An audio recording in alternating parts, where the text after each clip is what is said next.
आज राज्यभर विविध उपक्रम राबविले जात आहे, पण एक विशेष बातमी थेट यवतमाळ जिल्ह्यातील पुसद तालुक्यातून येत आहे। राज्याचे उपमुख्यमंत्री अजित पवार यांच्या वाढदिवसानिमित्त इथे एक अनोखा आणि स्तृप्त उपक्रम राबविण्यात आला। 22 जुलै रोजी महाराष्ट्र राज्याचे उपमुख्यमंत्री अजित पवार यांच्या वाढदिवसाचे औचित्य साधून यवतमाळ जिल्ह्यातील पुसद तालुक्यात एका भव्य वृक्षारोपण मोहिमेचे आयोजन करण्यात आले होते। या उपक्रमात पुसद तालुक्यातील तब्बल 65 शाळांनी सहभाग घेतला। या पर्यावरणपूरक उपक्रमाला राज्याचे राज्यमंत्री इंद्रनील नाईक यांनी स्वतः पुढाकार घेऊन यशस्वी केलेत। त्यांनी वनवारला येथील जिल्हा परिषद उच्च प्राथमिक शाळा आणि वडगाव येथे स्वतः उपस्थित राहून वृक्षारोपण केलेत। यावेळी पंचायत समितीचे गटविकास अधिकारी, गट शिक्षणाधिकारी, शिक्षक वर्ग आणि अनेक सामाजिक कार्यकर्ते मोठ्या संख्येने उपस्थित होते।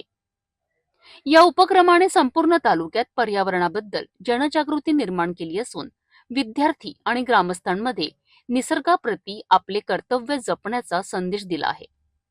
उपमुख्यमंत्री अजित पवार यांच्या वाढदिवसानिमित्त पुसद तालुक्यात केवळ शुभेच्छाच नव्हे तर पर्यावरणाचा संवर्धनाचा एक महत्त्वपूर्ण संदेश देण्यात आला आहे। या उपक्रमातून भावी पिढ्यांसाठी एक हरित आणि स्वच्छ पर्यावरणाचा मार्ग मोकळा होईल।